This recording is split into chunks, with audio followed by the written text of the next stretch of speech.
temptation again, just because it's been on my mind this month, and how, like, I was telling him about what I said the other week about how I love Jesus will always be a valid excuse as to why you won't partake in a certain sin when you feel tempted, or like why you won't drink or do drugs or have sex with that person or fill in the blank. And but it can be viewed as different ways, because there's different people go about their life as Christians in different ways. And I was just explaining how there's two viewpoints kind of it, and it's like key, because one is poor theology, whereas one is a good understanding of what Christianity is truly about. This is just a fake scenario, but it's like saying I can't do whatever because I love Jesus. And then one says, I won't do this because I love Jesus. One is a restriction, one is a relationship. I can't versus I won't. I can't because this keeps me from doing it. I won't because I love him. Does that make sense?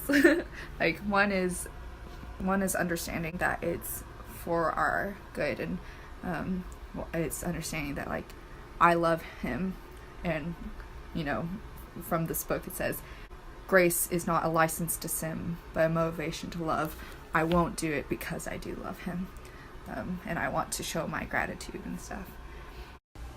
Anyways, these are just things that I've been contemplating lately, because temptation has been on my mind a lot lately, because it just keeps popping up, and I do mess up sometimes. A lot of times I always mess up, but not nearly as much or in the way that I used to whenever I was walking apart from Jesus. And like I've always been a Christian, but it was a matter of whether or not I was submitting to his authority and to his will, And again, a few months back I said, brought up the scripture where it says, Lord, Lord, and Jesus said, why do you call me Lord when you don't even listen to what I say? Meaning like, why do you call me Lord as if you submit to me when you don't submit to me? You don't listen to me. You don't let me be in charge of you and stuff. So anyways, we all make mistakes, but Jesus is our reason not to. One more thing. If you do make a mistake, don't ever be confused about the fact that he still wants you, and don't let shame keep you from continuing your pursuit in God. It's kind of like, just because you cheated on your diet doesn't mean you should completely give up on it. I don't know how to better scenario, but it's just kind of in comparison of that. It would be stupid, and don't be discouraged by your own mishaps and mistakes.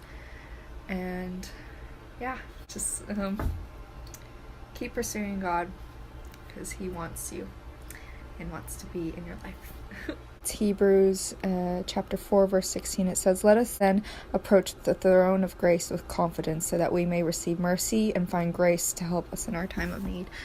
So it's literally an invitation in the Bible saying, no matter like what you've done, like come with boldness. You don't have to be come shrinking back or even hide from God, because that's literally what Adam and Eve did in the garden. Whenever they screwed up the one rule there was, they hid from God. He said, where are you? He knew where they were, but he said, where are y'all? They not only like hid themselves, but they hid their bodies with fig leaves and stuff. You know the story, most of you. And it says, approach the throne of grace with confidence. God will forgive us, and he already has forgiven us, but he still wants us to come to him to seek forgiveness and seek mercy, and he will give us grace. Okay, that's a note I'll leave it on. That was a good ending. Okay.